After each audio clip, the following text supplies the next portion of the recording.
Bonjour à tous, mon invité aujourd'hui est Claude Jarry-Desloges. Claude Jarry-Desloges, vous êtes astropsychologue, sophrologue, formatrice et consultante, Oui. spécialiste des astéroïdes, rien que ça. Et Bonjour oui. Claude. Bonjour, bonjour à tout le monde. Et oui, quel panel, hein, spécialiste des astéroïdes. Il y en a tellement que c'est une passion, quoi. C'est une passion et c'est une autre lecture des événements et des informations. Alors justement, Claude, vous pouvez en quelques mots nous expliquer votre parcours, qu'est-ce qui a fait que vous avez atterri dans les astéroïdes? Ah, alors là, c'est une vaste question, hein. Oui, je vais y répondre. Je vais essayer d'être le plus concrète possible. C'était dans les années 80, 81, 82. Euh, pour tout dire, c'est à la suite d'un gros malaise et d'une NDE, ce qu'on appelle une NDE.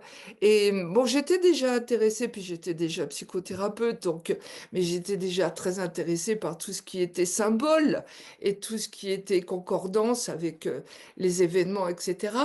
Et puis, j'ai fait cette NDE. Et là, ça a été, quand je suis revenue de cet événement extraordinaire, j'ai eu l'impression d'avoir un nouveau disque dur dans la tête. Parce que d'un seul coup, les planètes, les petites planètes, etc., me parlaient. Alors, allez savoir pourquoi. Bon, j'étais déjà, franchement, très intéressée par l'astrologie. Ce Alors que juste j'avais... une chose, Claude, Oui, NDE, c'est expérience de mort imminente, c'est ça, oui, hein? Pour oui, on juste dit... pour les téléspectateurs qui savent pas ce que c'est. Oui, oui, oui. Donc, On- en quelques c'est- mots, une expérience de mort imminente, c'est oui, c'est ça. d'expérimenter en fait la mort entre guillemets. Et puis, Oui. qu'est-ce que vous avez vécu brièvement? C'est le cadeau de la vie. Comment je l'ai vécu? Ben, je l'ai vécu d'une façon... il y a le malaise et puis d'un seul coup, on se retrouve ailleurs. Je suis pas passée dans un tunnel, non, pas spécialement. Je me suis retrouvée très très très loin, très haut, etc. Et j'ai eu la curiosité d'observer comment j'étais en fin de compte, parce que de se retrouver d'un seul coup là, il n'y a pas de peur, il y a une ambiance tellement fabuleuse, extraordinaire.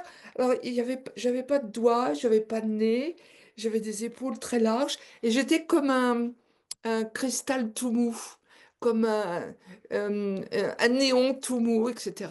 Et puis là, il se passe des choses assez fabuleuses, parce que cette sensation d'écoute, d'entente, de vibration, etc., de tourner la tête et de voir derrière.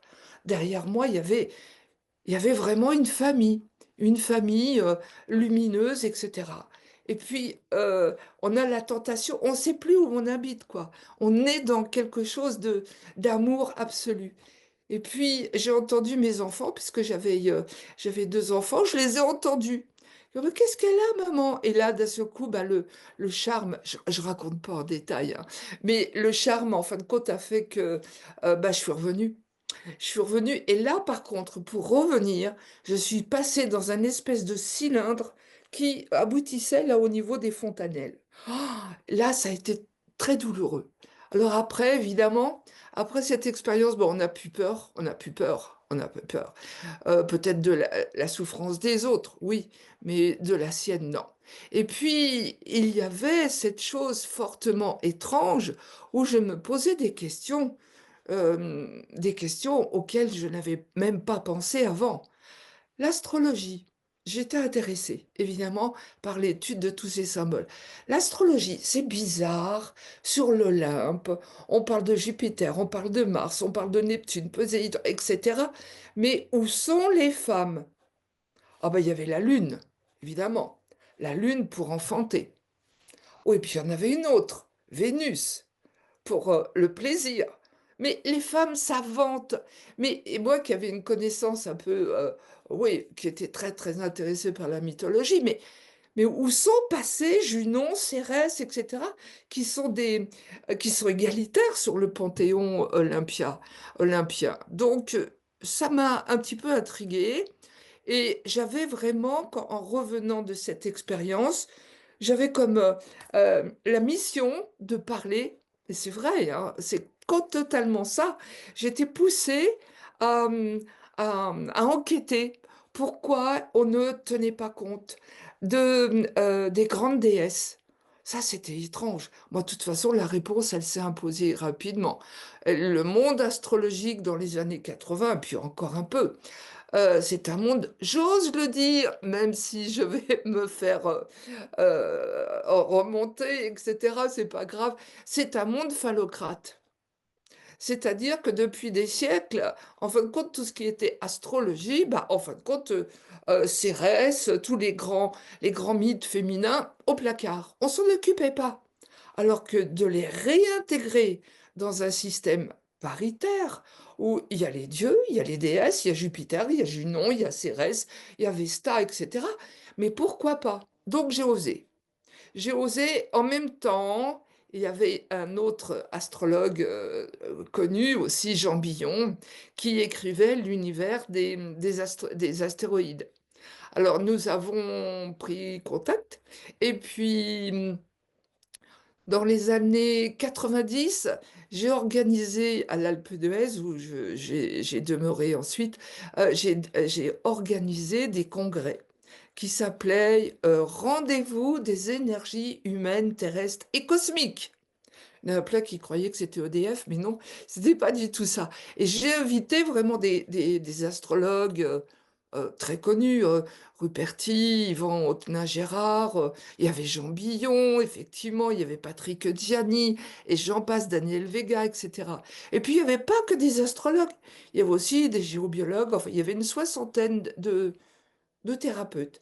Et ce rendez-vous des énergies a duré pendant 10 ans, pendant une semaine, tous les ans. Alors là, j'ai pu parler avec, il y avait Jean Billon aussi qu'il fallait présenter, introduire aussi dans ce monde un peu, comment dire, observateur des astrologues qui ne veulent pas entendre parler du tout des astéroïdes. Mais qu'est-ce que c'est? Mais c'est trop petit. Alors effectivement, là, je pouvais leur dire, mais il n'y a pas de petit, il n'y a pas de grand. Ah bah oui, c'est peut-être un de nos principes. Donc, je savais comment habilement introduire avec patience les astéroïdes. Et j'y suis arrivée. J'y suis arrivée parce que, bon, je suis pas la seule, hein, parce qu'aux États-Unis, parce que aussi, il y a Zan Bechstein qui a écrit sur Chiron. Et moi, quand dans les années 89 et 90, je parlais de Chiron à d'autres astrologues, mais c'est qui? Mais qu'est-ce que c'est? Oui, c'est encore une fantaisie. Mais non, ce ne sont pas des fantaisies. Parce que, justement, quand on étudie scientifiquement, parce que pour moi, je ne peux pas faire d'astrologie ou d'astropsychologie s'il n'y a pas la base astronomique avant tout. Donc, après, on étudie avec les symboles et puis on expérimente beaucoup, beaucoup avant de les mettre sur des thèmes. Il faut les étudier et tout. Mais pour moi, cette science vraiment, parce que là, on ne parle pas enfin, j'ai rien contre le tirage de cartes, mais enfin, c'est du concret, les planètes. C'est du concret aussi qu'il y a eu cet éclatement entre Mars et Jupiter, qu'il y a eu cette planète qui a été éclatée, quoi. C'est du concret. Et pour moi, avec tout le sens psy, etc., dont j'observe aussi les principes, un éclatement,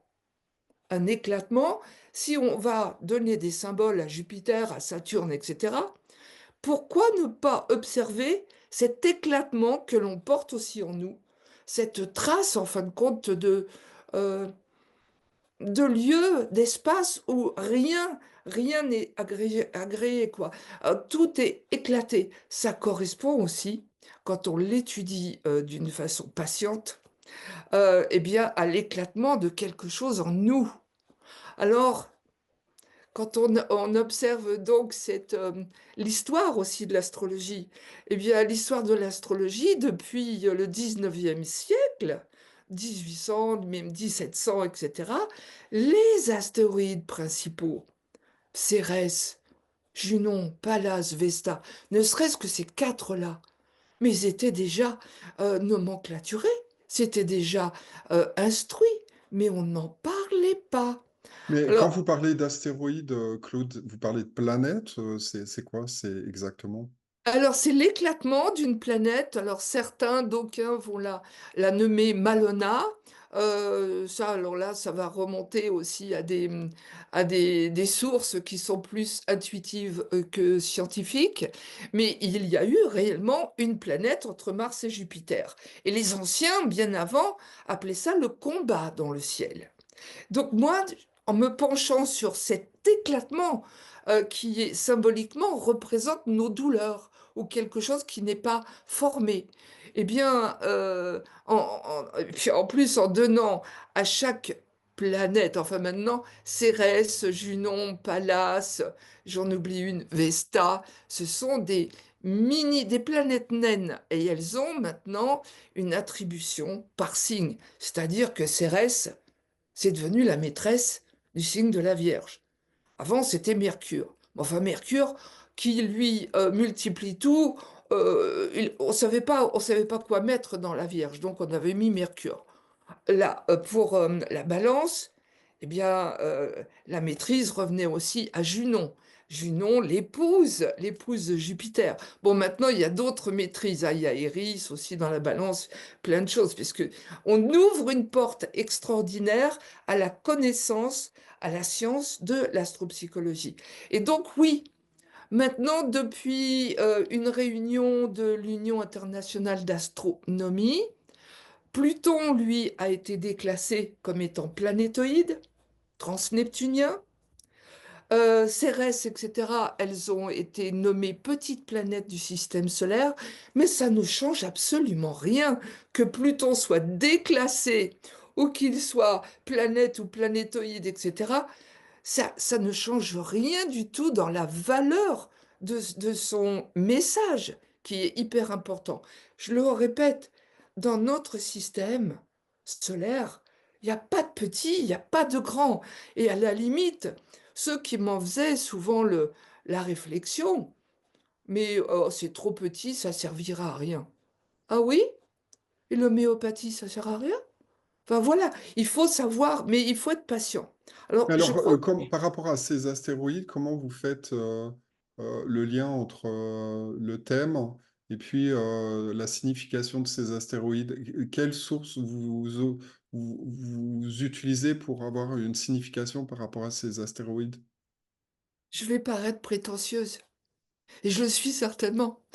Euh, c'est l'exercice, en fin de compte, c'est surtout l'observation de tout le sens qui est porté, le bon sens qui est porté par ces astéroïdes, ces corps célestes. Il n'y a pas que les astéroïdes, il y a aussi les centaures, etc.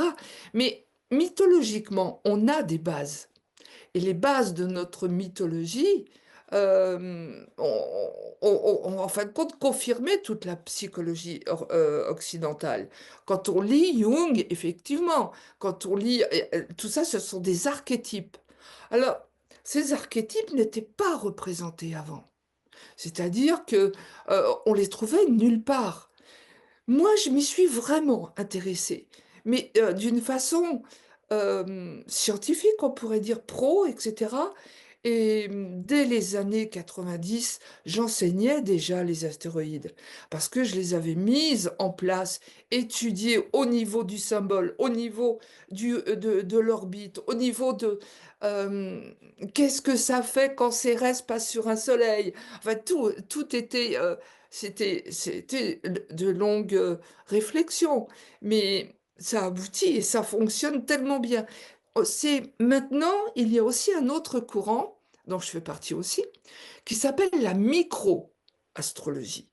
Alors là, on rentre dans un domaine où on va compter plusieurs centaines, voire plusieurs milliers de petites planètes, microplanètes. C'est très intéressant. Mais on ne peut pas tout mettre, c'est pas possible. Par contre, dans les consultations, qui avec moi sont assez longues parce que je prends mon temps et justement, c'est comme il y a beaucoup plus d'éléments pour, comprendre quelqu'un qui va être devant moi. J'ai beaucoup plus de matériel donc je prends mon temps et si par exemple quelqu'un me parle, où je découvre avec Cérès qu'il y a eu peut-être un empoisonnement ou avec Nessus qu'il y a du mensonge ou voire une agression et cetera. Hem, J'en déduis qu'il y a aussi un autre comportement qui peut être, nommé par un autre astéroïde. Ça, c'est un apprentissage et donc là, je peux chercher dans toute la bibliothèque que nous avons maintenant, tout au moins tous ceux qui pratiquent avec les astéroïdes et les transneptuniens, on a un vaste champ d'exploration et notre métier passionnant, c'est surtout de ne pas se restreindre dans la connaissance, de ne pas, d'oser aussi, dire: «Mais attendez, je crois avoir trouvé une solution» ou tout au moins: «Je crois avoir une information sur votre thème parce que telle planète est placée ici, avec un aspect différent» et cetera et ça fonctionne tellement bien. Alors je le répète, hein, il ne faut pas non plus, penser que je vais utiliser 2000 astéroïdes sur un thème. Mais les principaux aussi. Les principaux qui vont être, donc les principaux astéroïdes que j'ai déjà cités, mais il y en a d'autres. Il y a Astrae, il y a Atlantis, il y a Karma, enfin il y en a au moins une vingtaine que j'utilise d'emblée.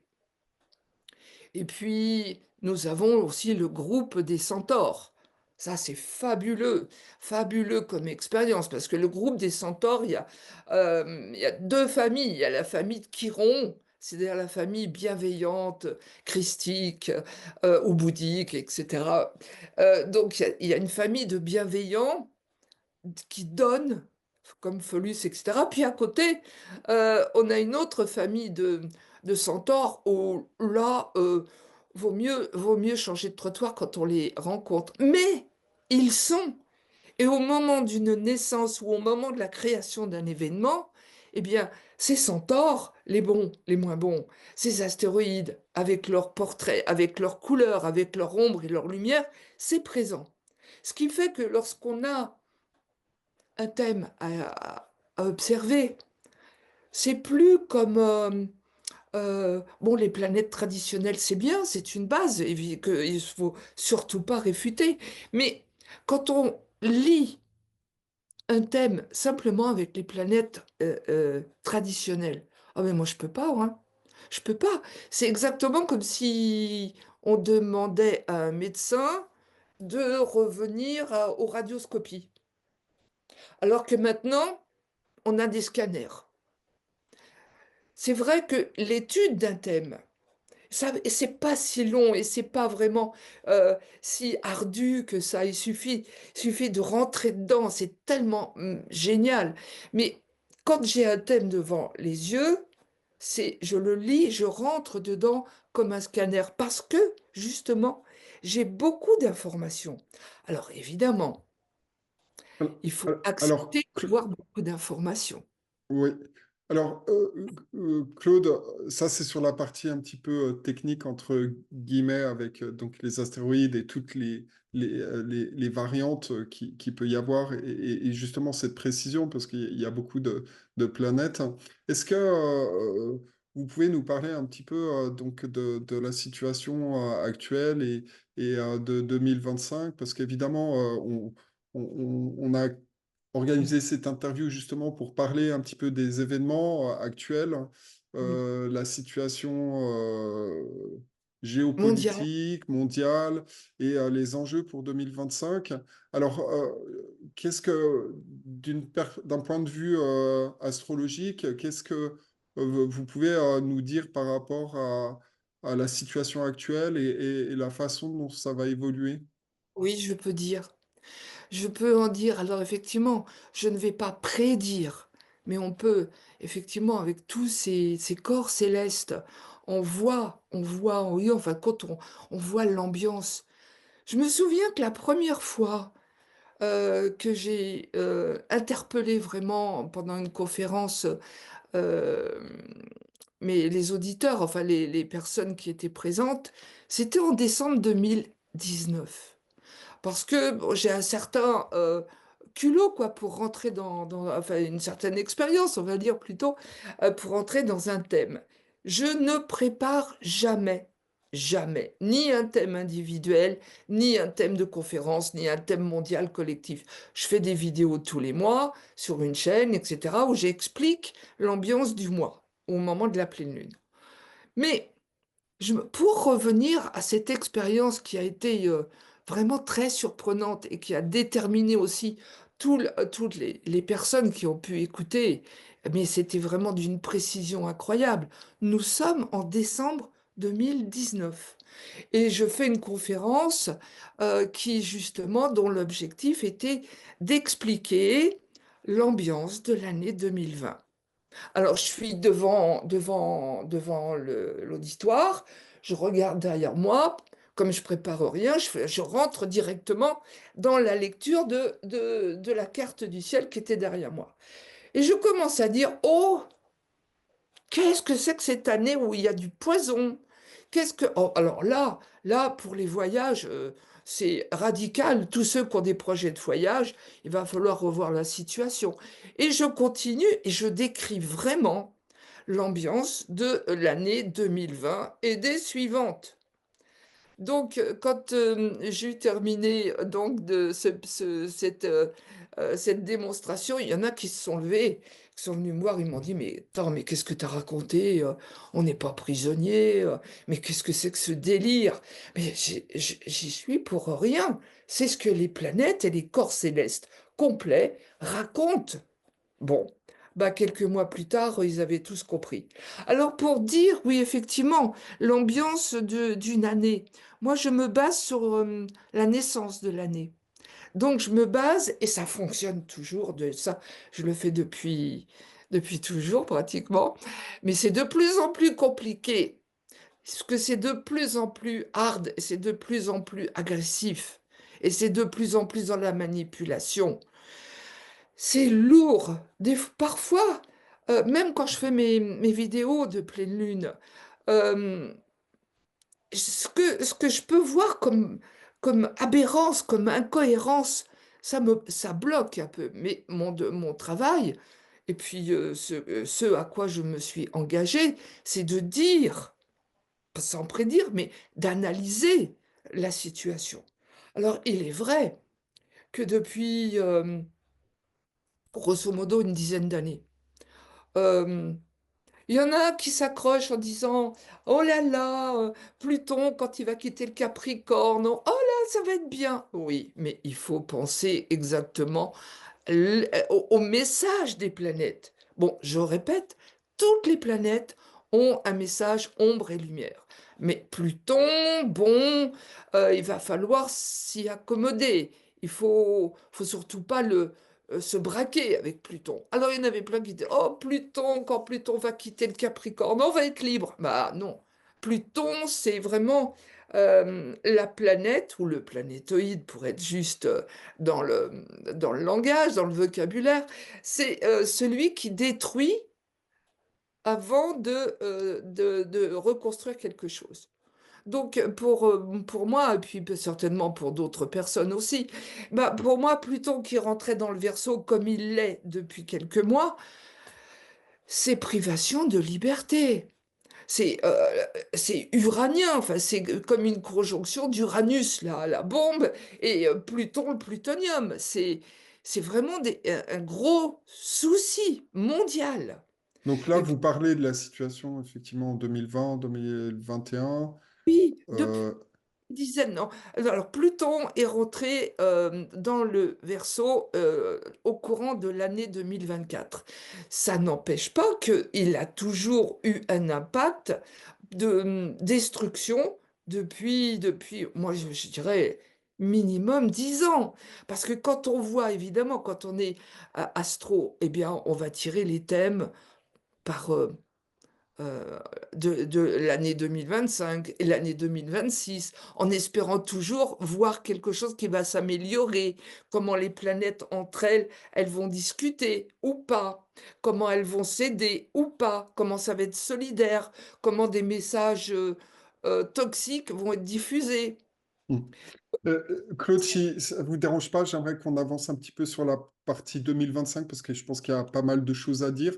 Vous m'avez montré tout à l'heure un schéma où vous avez fait la carte de 2025. Est-ce que vous voulez nous la montrer? Ah oui, oui. Alors ce schéma, donc je l'ai fait tout à l'heure, je précise que je n'ai pas tracé les aspects, c'est-à-dire les dialogues entre les planètes, parce que sinon on verrait rien du tout, parce que là c'est vraiment chaotique. Nous sommes dans une période de chaos, et pour longtemps. Alors, voilà ce que j'ai fait tout à l'heure. Vous voyez, c'est... Oui, si vous pouvez le mettre un petit peu en arrière, on verra plus. Encore un oh, peu, montez-le, montez-le. Encore un peu, montez, montez, montez. Encore, complètement. Voilà, donc ça, c'est le thème 2025, c'est ça? oui, au 1er janvier 2025 à 0 heure 1 minute. Pour la Voilà, je pense que c'est bon. Les téléspectateurs ont vu cette carte qui est assez complexe. Alors, c'est bon, vous pouvez la sortir.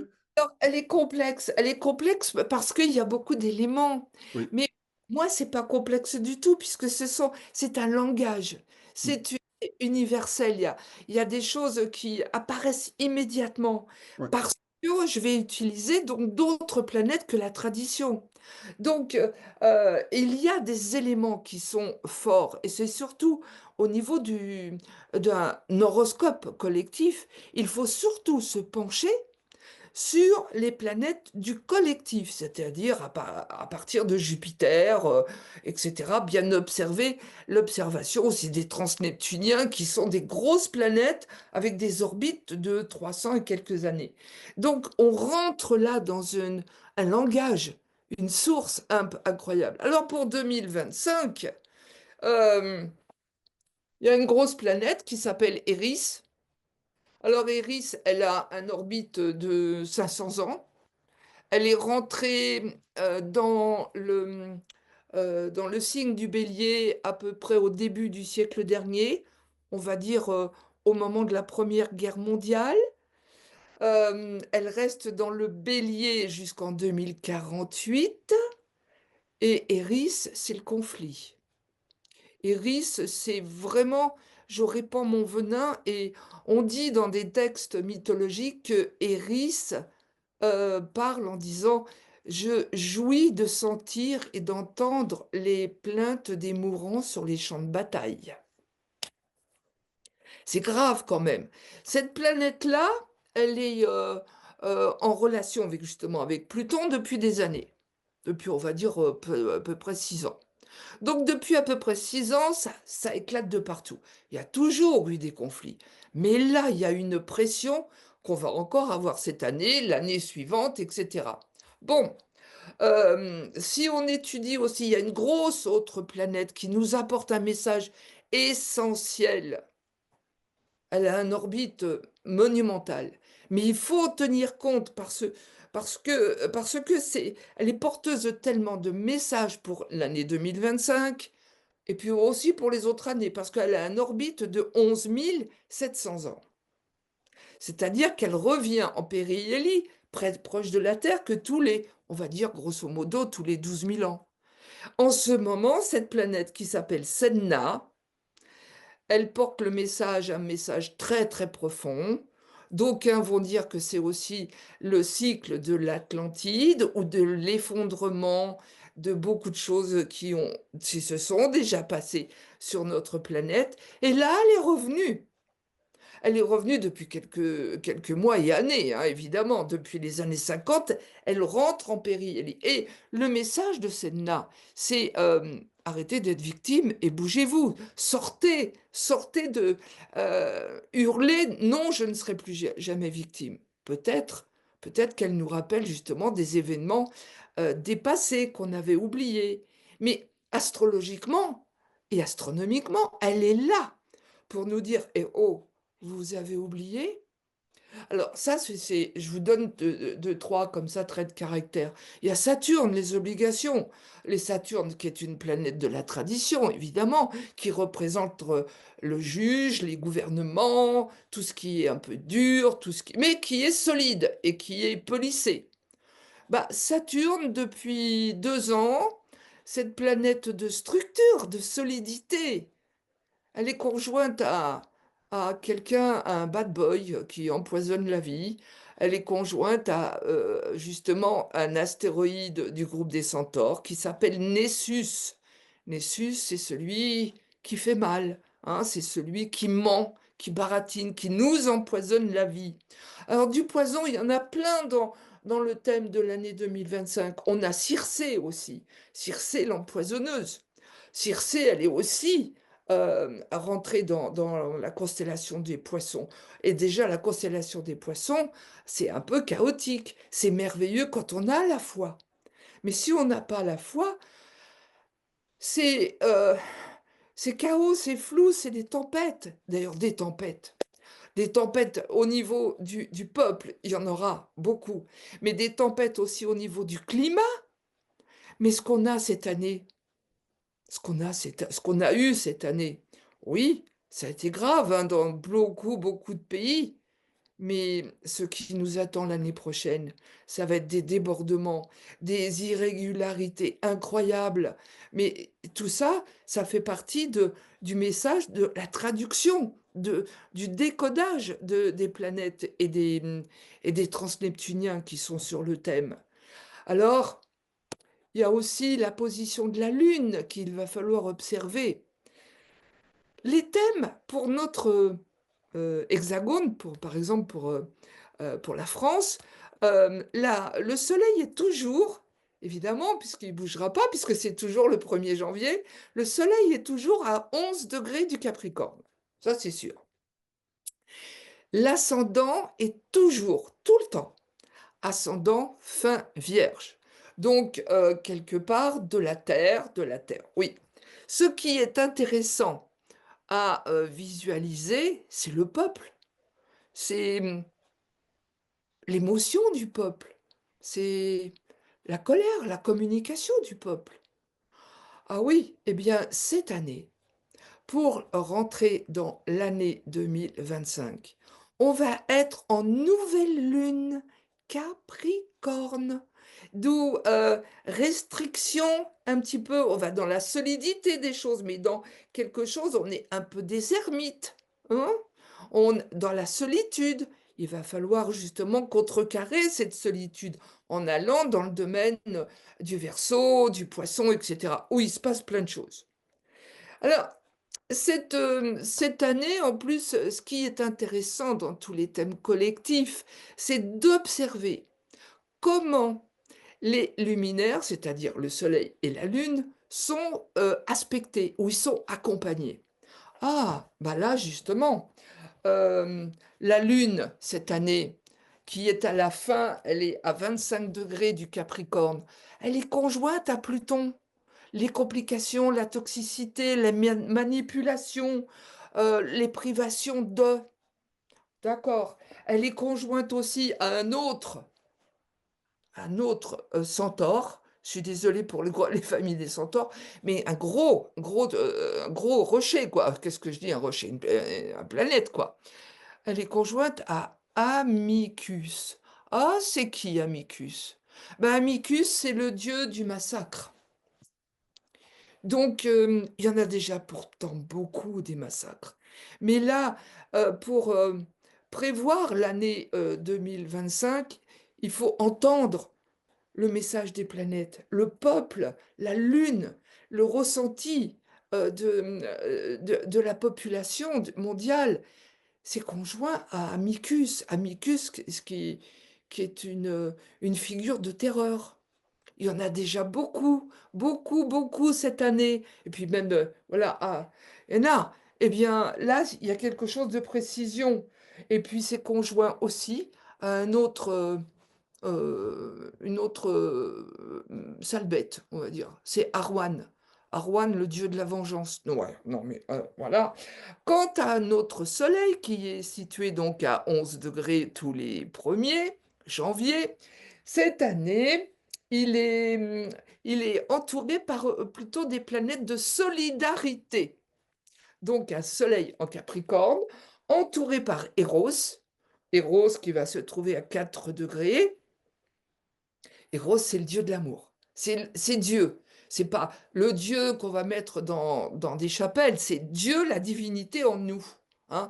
Même ceux qui... Voilà, c'est Dieu, notre parcelle divine. Il est entouré aussi par Quar. Oh, que je l'aime celui-là. Quar, c'est un galactique. Tiens, tiens, tiens, un galactique.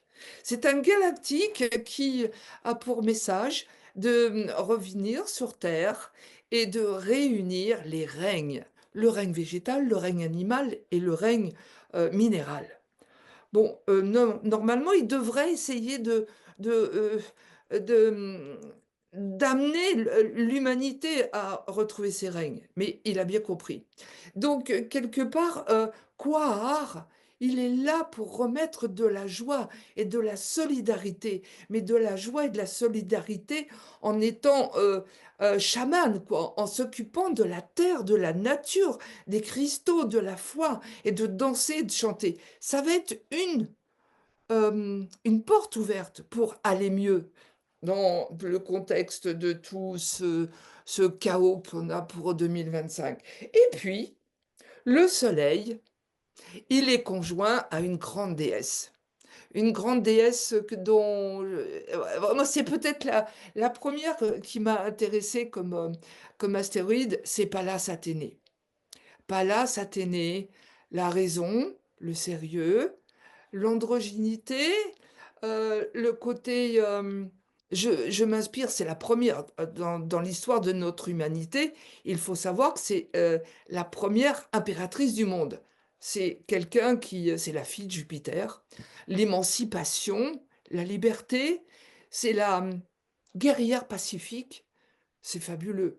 Elle a accès au plan tellurique, terrestre, les pieds sur terre, mais elle est carrément branchée aussi avec les galactiques. Il y a vraiment quelque chose qui parle, je ne vais pas pouvoir vous raconter tout, mais dans les, les aspects les plus audacieux et les plus lumineux de l'année 2025 et surtout des années 2030, etc., il y a des nouveaux contacts. Je ne pense pas que ces nouveaux contacts vont vraiment être bien reçus, réceptionnés là dans l'année 2025, parce que Mercure, qui est le grand communicant, Mercure, il est à 20 degrés du Sagittaire, donc on se dit, oh, Mercure, 20 degrés du Sagittaire, c'est bien, on va voyager. Hum, il y a peut-être intérêt à préparer les voyages le plus rapidement possible, parce que au cours de l'année 2025, Mercure est bloqué, il est opposé à Jupiter. Hum, Ça, c'est pas bon. Mercure, il est même carré à Saturne. Donc, on va peut-être nous rejouer un épisode pas tout à fait sympathique. Mercure, comment je vais bouger? Pluton qui est rentré en Verseau, privation de liberté. Mon conseil, si on veut bouger, il faut s'y prendre avec intelligence. Parce que cette planète Mercure, elle est carrée aussi à Orcus, les peurs de bouger. Orcus, c'est vraiment un transneptunien qui fait peur. C'est comme un ogre. Mais les peurs, ça n'existe pas. Les peurs, c'est une invention du mental. Donc si on tombe dans la perversité d'Orcus, on a peur, on bouge plus, on est paralysé. C'est une année où ceux qui n'ont pas peur vont pouvoir libérer Pallas Athénée, Quahar, toutes les références de lumière et d'instruction et d'amour aussi, puisque Héros est à côté du soleil. Mais ceux qui vont avoir peur de bouger, c'est pas bon. On est prisonnier, on est malade. Il y a Circé, l'empoisonneuse, qui est en action. Il y a Nessus, le violeur, violeur, voleur, menteur à côté de Saturne. Donc, si on écoute, bon, je vais peut-être me faire réprimander, mais si on écoute n'importe quoi, n'importe quand, tout ce qui va être dit et qui va être insufflé aux médias. Si on écoute, on va être terrorisé. Parce que effectivement, sur Terre, il y aura de la terreur, avec Amicus, Lune, etc. Il y en aura. Mais il ne faut pas tomber dans ce piège de grande manipulation. Effectivement, Mercure va être opposé à Jupiter, effectivement, il va être carré oui, à Saturne et à d'autres choses, et à Orcus. Et puis, on peut parler aussi de Vénus. Bon, Vénus, rien à voir avec l'amour, hein. Mais alors, rien. Enfin, l'amour tel que moi, je le mets dans mon cœur. Vénus, c'est l'amour pour soi. C'est bien, il faut d'ailleurs s'aimer, mais c'est un peu égotique, hein. Donc, c'est ce qui me fait plaisir. C'est pas ce qui te fait plaisir, c'est ce qui me fait plaisir. Alors, Vénus, bah, cette année, donc, elle est créative. Vénus, c'est le confort d'être avec d'autres, etc. Mais toujours avec un ego. Il y a toujours un, ouais, c'est moi, c'est Vénus, je suis bimbo, quoi. Alors, cette belle Vénus, elle est au début non, elle est à la fin du Verseau. Elle est à la fin du Verseau, à 28 degrés du Verseau. Donc, Vénus, elle a, là, ici, une Vénus en Verseau, qu'est-ce qu'elle va aimer? Elle va aimer être libre. Elle va aimer être indépendante. Indépendante, elle a un côté de Che Guevara.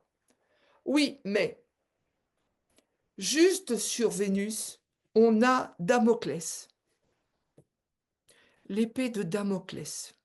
Ce qui veut dire, donc l'épée de Damoclès va être à 28 degrés du Verseau, pile sur Vénus. Et ce qui veut dire, c'est que si on ne reprend pas notre pouvoir, même d'une façon individuelle, si on ne reprend pas notre pouvoir de libération, de liberté, d'authenticité, euh, bah, l'épée de Damoclès, elle tombe, hein.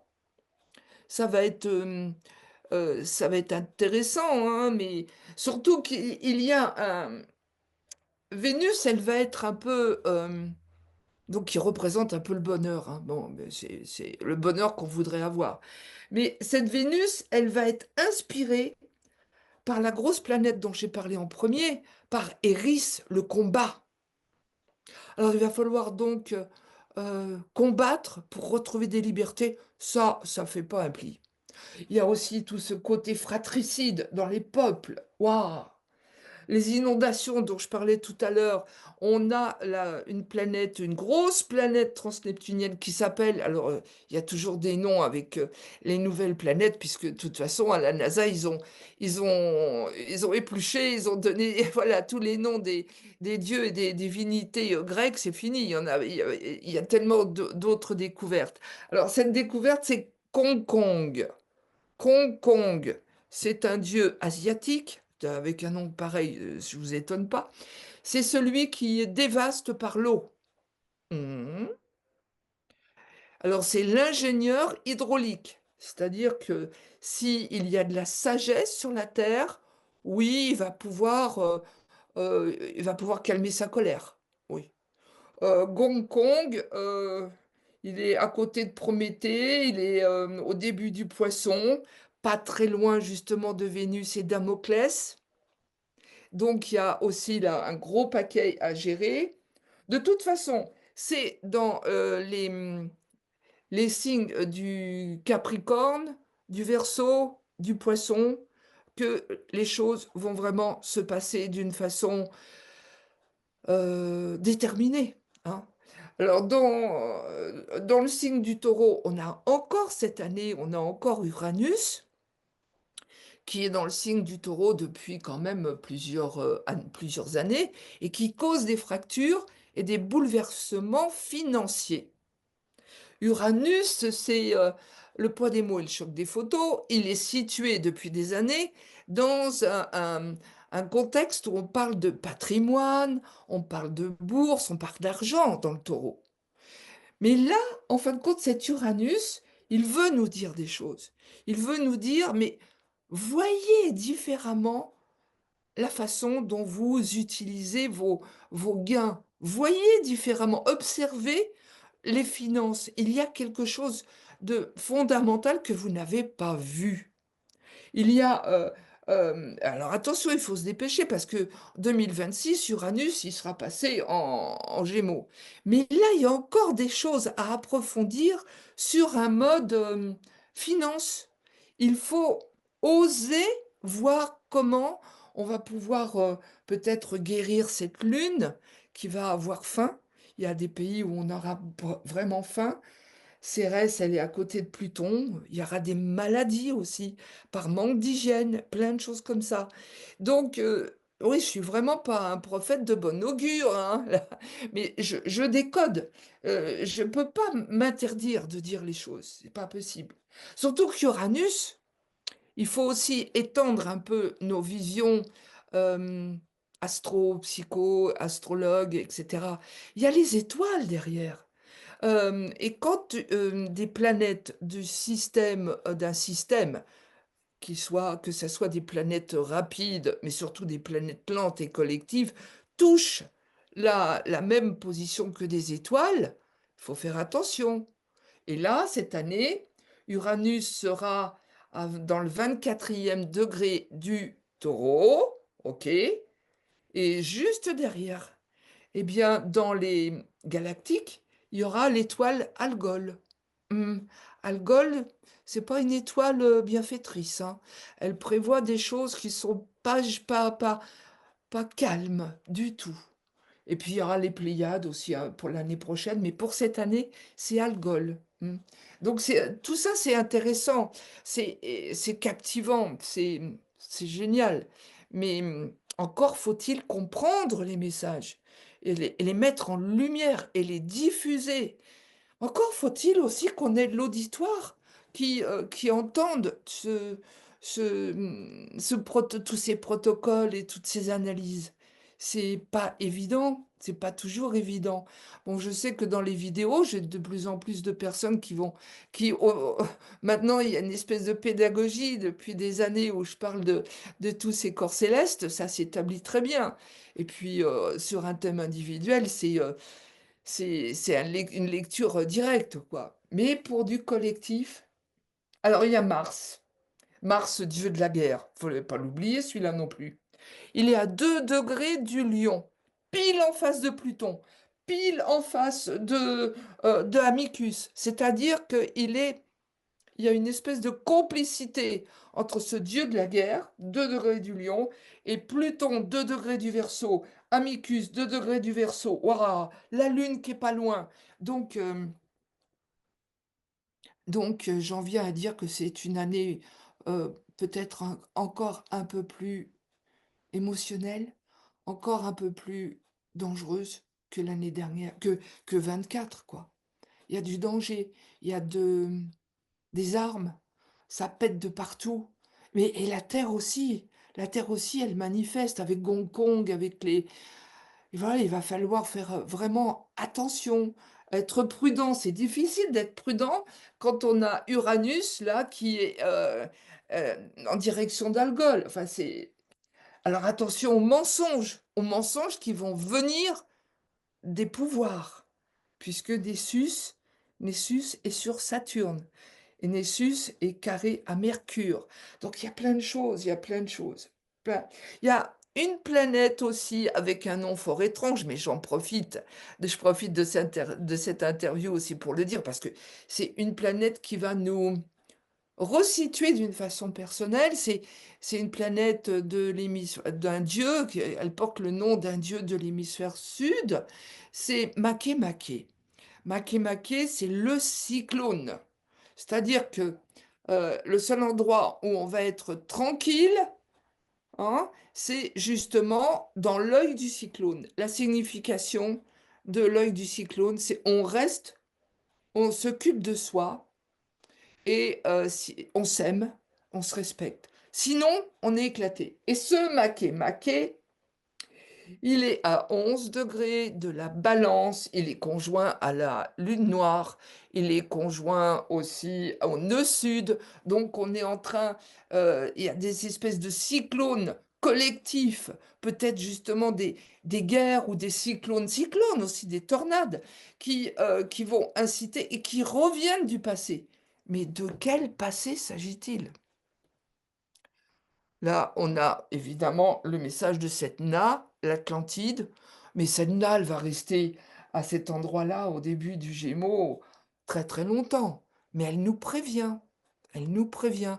Et là, moi, je n'ai pas du tout j'ai pas la main pour dire comment va réagir, Senna. Je suis pas les planètes, je les interprète avec le plus de sérieux et de détermination, possible parce que c'est je Du coup, si je comprends bien, Claude, vous êtes en train de dire qu'il y a une sorte de convergence avec au moment de l'Atlantide, au niveau des planètes? oui, oui, absolument. Absolument et quand on bah, oui, puisque cette planète, quand elle quitte la périhélie donc le périmètre de la Terre, elle retourne aux confins du système solaire et elle y reste pendant 6 000 ans. Puis après elle revient et quand elle est comme ça, mais ça fait déjà 50 ans qu'elle est là, hein. Mais quand elle y est et qu'on voit aussi autour de cette planète qui nous alarme, eh bien, quand on voit ça, on voit que, en même temps qu'il y a tous ces conflits, qu'il y a ce Hong Kong, qu'il y a Eris, qu'il y a waouh! On dit là, franchement, au niveau du peuple, et puis c'est surtout la Lune. La Lune, c'est comment les peuples vont-ils vivre cette année? Mmh, bah, il y a Amicus, il y a de la folie, il y a, franchement. Bon, Neptune est encore en Poisson et il est avec justement, cette petite planète qui s'appelle Circé. Alors Neptune, c'est la frontière entre le Soleil, notre système solaire traditionnel et après Neptune, on appelle ça les transneptuniens, évidemment, mais il y en a beaucoup et ce sont les transneptuniens, donc le premier, ça va être Pluton, qui nous donnent l'ambiance, hem enfin l'ambiance, oui, c'est ça. Au niveau du collectif, comment ces planètes si éloignées, qui ont des orbites lointaines, elles sont en train de nous apporter des messages. Or, ce qui est assez intéressant, c'est que justement, il y a plein de planètes qui sont des transneptuniennes, qui sont en train de changer de constellation zodiacale. La signification, puisque, quand une grosse planète, par exemple, comme, Senna, Senna dont on parlait, l'Atlantide, elle était dans le Taureau. D'ailleurs, on l'a pratiquement tous de naissance, ou fin Bélier ou en Taureau. Là, cette année, elle passe en Gémeaux. Nous avons une autre planète qui s'appelle Oméa. Oméa qui est l'accouchement de quelque chose. Mais ça peut être violent. Mais elle veut aller vers la lumière. Elle veut vraiment s'élancer dans quelque chose. Elle en a marre d'être enfermée dans les enfers. Oméa, elle est dans le premier degré du Scorpion. Qui c'est qu'on a encore? Enfin, ça y est, j'oublie. On a Mars qui change de constellation. J'en oublie, j'en oublie. Ah ben, on a Pluton. Pluton et Amicus qui quittent euh, le Capricorne et qui vont dans le Verseau. On a Neptune qui quitte le Poisson, qui va dans le Bélier. Cette année 2025, il va falloir quitter des vieux challenges. Il va falloir quitter des vieilles prises de vue, élargir justement la science, la, les découvertes, ouvrir le cœur, évidemment, ça c'est clair, mais regarder différemment la vie, observer. Je crois qu'il y aura aussi un grand message avec Chiron, Chiron qui est toujours en bélier, Chiron qui est le monde aussi spirituel, le monde animal, les animaux. Je ne sais pas si vous avez remarqué comment on s'accroche aussi aux petites vidéos, aux petites capsules qui parlent de petits chats, hein?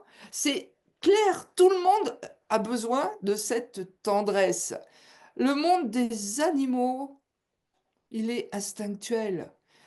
Nous, on est compliqué, on est très compliqué. Il y a un message à observer du monde animal.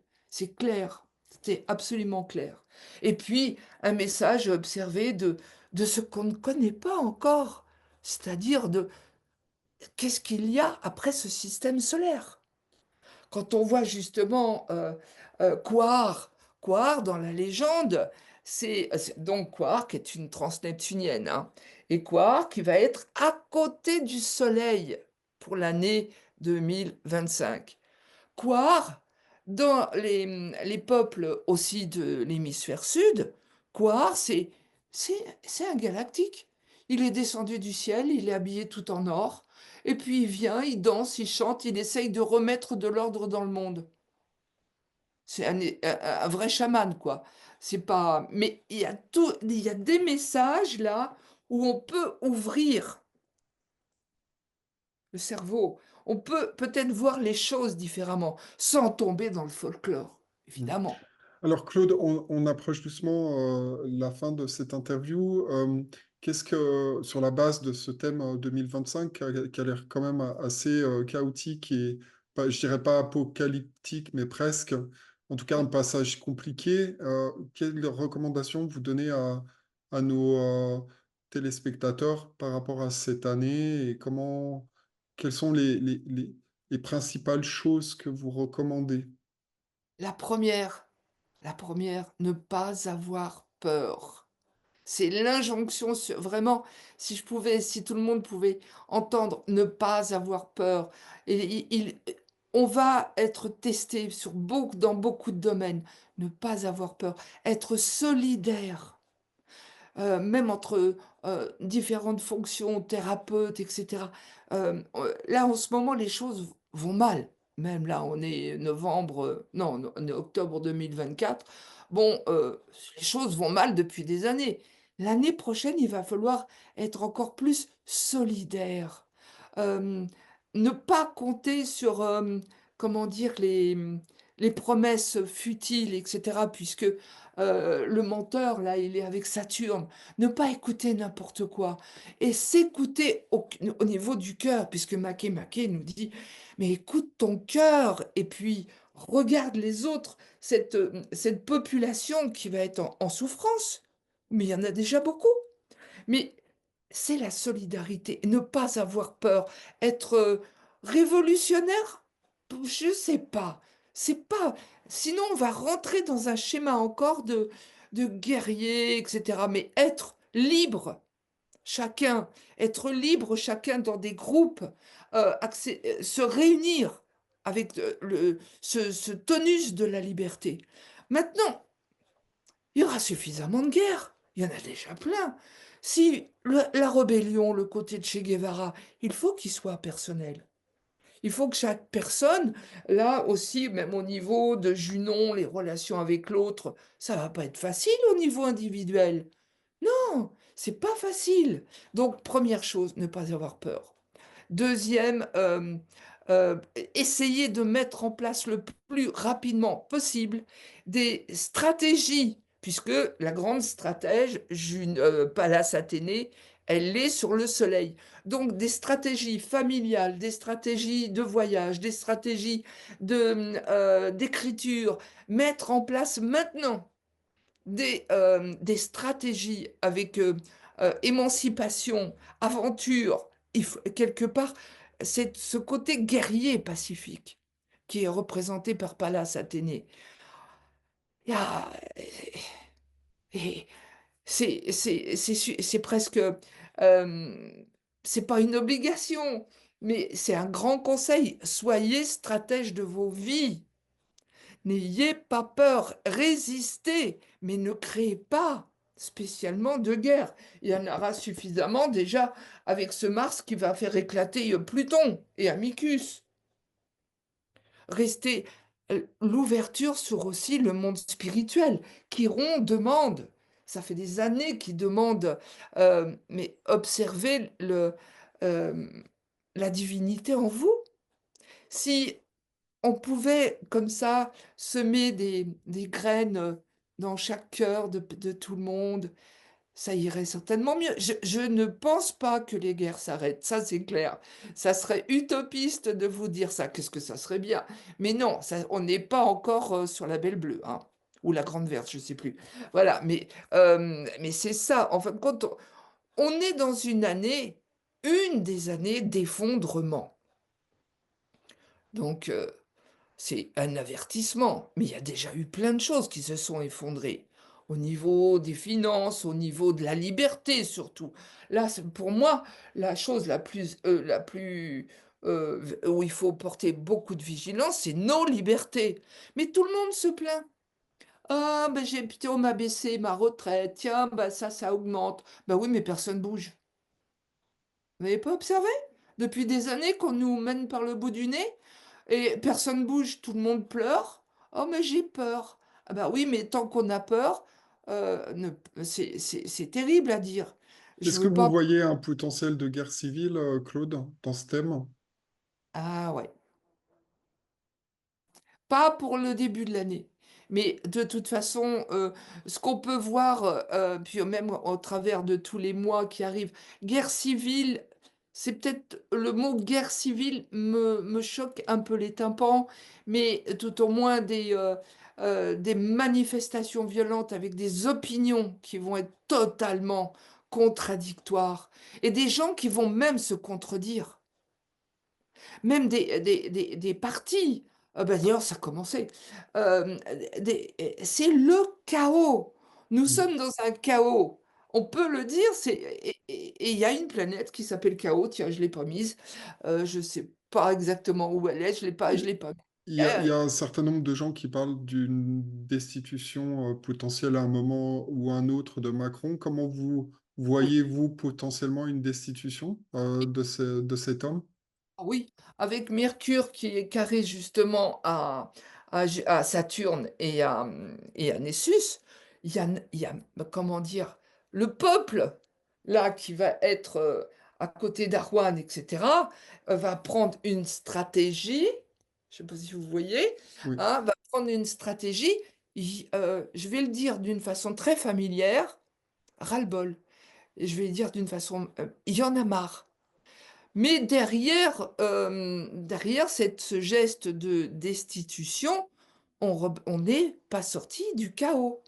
Là, pour 2024, ce chaos, il est bien géré. Il est bien géré. Mais maintenant, là, la Lune qui est à côté du Soleil, on est en nouvelle Lune pour toute l'année. Donc, on va concevoir des choses pour casser la figure à Saturne. Puis à Jupiter un petit peu aussi, puisque non, mais là, c'est un jeu de mots, hein. Donc, je Heu, traduis, ce serait des plans un peu plus concrets, potentiellement venant du peuple ou des agriculteurs ou d'autres catégories qui ah pourraient oui, faire avancer les choses, c'est ça? pas les agriculteurs, oui, parce que l'agriculture, elle est là.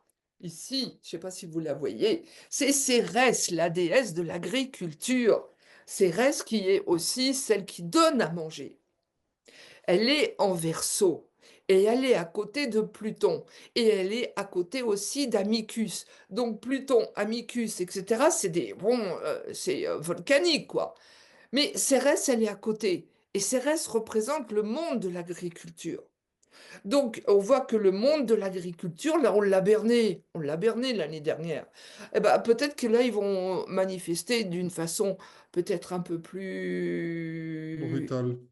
Oui, hein, des voilà, parce que l'année dernière, c'était sur le monde entier. Ça a commencé au Canada, on attendait les charrues partout et puis de ce coup, ça fait comme un soufflet, plouf, il y avait plus rien. Flambi. OK. Maintenant, comme Uranus est toujours dans, la Terre, dans du Taureau, bah, là, en plus, l'année dernière, ce qui a été un peu décevant, c'est que le peuple, les gens, tous les gens étaient OK pour être derrière les agriculteurs. Il n'avait très personne, j'ai jamais entendu dire: «Oh là là, les agriculteurs», non, au contraire, il y avait un soutien et malgré ce soutien, le mouvement s'est arrêté et ça a été très décevant parce Est-ce que que vous pensez peut-être que c'est parce que les Français n'ont pas subi encore jusqu'à l'os les difficultés pour réagir? Est-ce qu'on exactement. n'est pas arrivé au fond du fond finalement? Non, exactement, vous avez totalement raison, j'ose le dire, bon, je voyage, assez. J'aime ça, j'aime parce que j'emmène aussi des étudiants enfin, sur les lieux, dans les temples pour faire des cours et tout. Bon, donc je vois comment ça se passe à l'étranger et quand je rentre en France, je constate que quand même la France, c'est non seulement un beau pays, mais on a la sécurité sociale, on a plein de choses, mais on nous grignote de plus en plus tous nos acquis, un par un, jour par jour. Donc, c'est c'est trop difficile à accepter. Mais il y a plein de gens qui acceptent. Donc, c'est l'agriculture, c'est la nourriture. Et puis nous, en bon français européen, on aime manger, attention.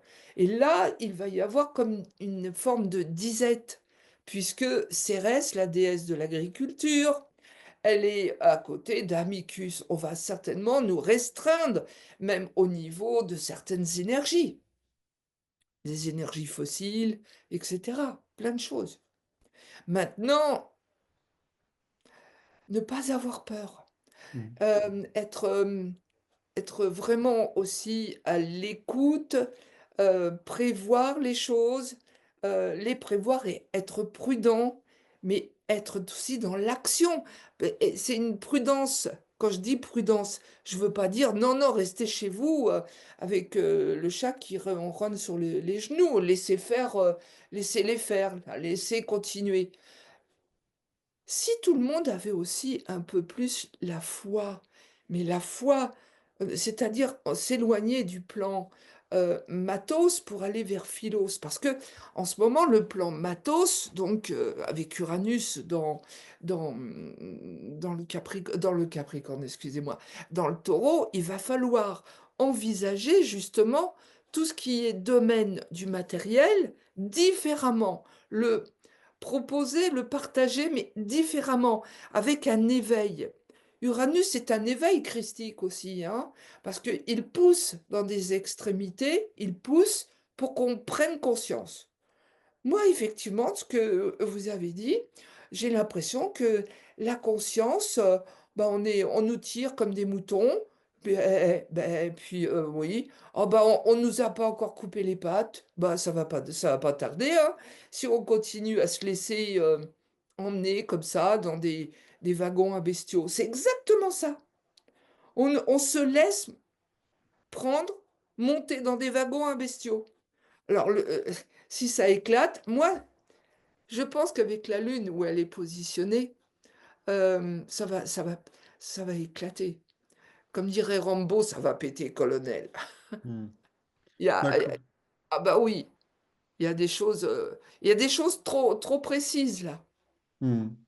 Plus, Alors, on arrive à la fin de cette interview.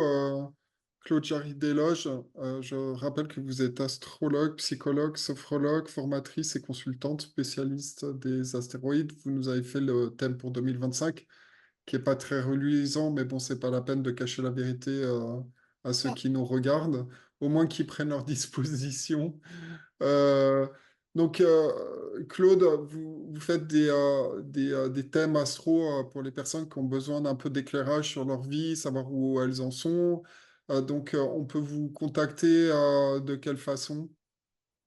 par Par email? Je mettrai euh, le lien sous la vidéo, vos coordonnées. pratique parce que par téléphone, je réponds pas au téléphone. Oui. C'est nuisible et tout, mais je réponds pas. Et puis oui, effectivement, parce que c'est quand on est dans des périodes comme ça chaotiques où on n'a pas de repères, il n'y a pas de repères. Et ben de savoir comment, d'après euh, notre bilan, enfin d'après notre charge d'âme, etc., comment on peut avancer avec les lunes, parce que les lunes, c'est hyper précis. Il y a des lunes qui vont être contradictoires à des actions. Donc c'est tout le métier de donner des repères pour avancer et de soutenir, surtout de soutenir de montrer la lumière qui est dans chaque personne, pas remettre la tête dans le seau, surtout pas, mais de développer tous les potentiels et de les coacher, quoi. C'est du coaching, hein, de faire un thème avec tous ces corps célestes et tout. Et Donc, puis, ça, bah, c'est un exercice qui prend environ 2 heures, oh, euh, au moins 2 heures. Donc, oh, vous aurez le mail là, qui va s'afficher sur la vidéo pour contacter Claude Jarry-Desloges pour organiser, donc connaître aussi les conditions de ce thème astral, si vous voulez avoir un petit peu plus de clarification sur la situation, votre situation personnelle. Donc c'est un exercice qui est assez intéressant que j'ai fait moi-même avec Claude. Donc je recommande aux téléspectateurs de faire, si vous voulez débroussailler un petit peu certaines choses, parce qu'on est dans une période un petit peu compliquée et difficile. Et 2025, je pense que ça va être pratiquement pire que 2024. Donc autant se préparer. Et donc voilà. Vous voulez nous laisser un dernier mot, Claude? Oui, c'est très bien de moi j'adore effectivement mon métier, de consultante et cetera, mais surtout la comme je le fais avec la liberté d'explorer tous les possibles, d'un ciel, quoi. Mais ce qui est aussi très intéressant, c'est de donner la formation à d'autres personnes. Il y a plein de gens qui peuvent aussi, entrer dans cet enseignement. Alors évidemment, au départ, on va tabler sur, des ateliers le plus explicatifs possible, mais en une année, je vois mes étudiants et cetera, comment ils peuvent devenir avec cette méthode, qui est, une méthode, en fin de compte, pas si compliquée que ça du tout, ils peuvent devenir eux-mêmes aussi astropsychos. Et ça, mon but premier, c'est effectivement de donner des repères et former des gens pour qu'ils puissent aussi donner des repères à d'autres personnes. Plus D'accord. Donc les personnes qui sont intéressées par l'astrologie psycho peuvent aussi vous contacter, vous faites des stages, j'imagine? oui, des ateliers par Zoom toutes les semaines, D'accord. des programmes. Ok. Alors, bah, écoutez, c'était un plaisir de vous avoir en interview, Claude Jarry Desloges. Merci beaucoup. Merci, merci à vous. Et puis bon courage et surtout, même pas peur, hein. Même pas peur pour tout le monde, hein. C'est une création diabolique, la peur. Merci beaucoup. Au revoir. Au revoir.